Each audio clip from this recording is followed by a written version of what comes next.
ராஜராஜ சோழன் காலத்தில் இந்த மாதிரி இருந்து இவ்வளவுலாம் பண்ணியிருக்காருன்ற அர்த்தத்தில் தான் நான் சொன்னேன். இதுக்கு எடிட் பண்ணி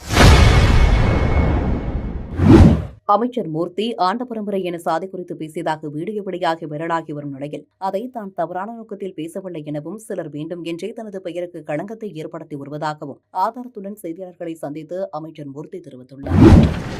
1784 எங்கடா இருக்கு இந்த பக்கம்? இந்த பார்த்துக்குங்க, இல்லை இதை நல்லா பார்த்துக்குங்க, எல்லாம் மீடியா எடுத்துக்கங்க. 1781 ஒரு போராட்டம் நடக்குது.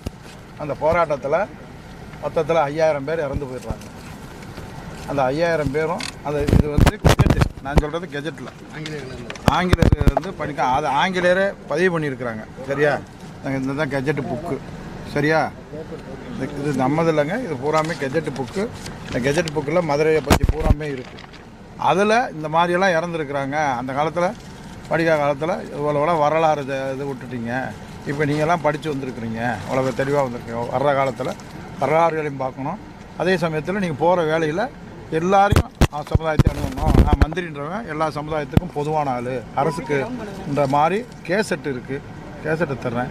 இதெல்லாம் விட்டுட்டு அந்த ஒரு பத்திரிக்கை மட்டும் எடிட் பண்ணி, ஏன்னா நான் சொன்னது ராஜராஜ சோழன் காலத்தில் இந்த மாதிரி இருந்து இவ்வளவுலாம் பண்ணியிருக்காருன்ற அர்த்தத்தில் தான் நான் சொன்னேன். இதுக்கு எடிட் பண்ணி ஏன் சொல்லியிருக்காங்கன்னு எனக்கு தெரியாது. புரியுதுங்களா? நான் சொன்ன கேசட்டு, நான் சொன்னது எல்லாத்தையும் அந்த கேசட்டை தர்றேன், பார்த்துங்க. இந்த அண்டர்லைன் பண்ணியிருக்கா? சரியா? அதனால் ஏதாவது உண்மை நியூஸை பண்ணணும். தவறான இதை எதுக்காக பண்ணாங்க, யார் பண்ணாங்கன்னா, பின்னுக்கு இருந்து யார் இயக்குறாங்கன்னு எங்களுக்கு தெரியாது. சரியா? ரைட். வேறு என்ன சொல்லணும்? இந்த பார்த்துக்க, அதை பார்த்துக்கான தகவல் சொல்ல முடியாதுல்ல, சொல்ல முடியாது. போய் செய்திகளை உள்ளது உள்ளபடி தெரிந்து கொள்ள ரெஃப்ளெக்ட் நியூஸை சப்ஸ்கிரைப் பண்ணுங்க.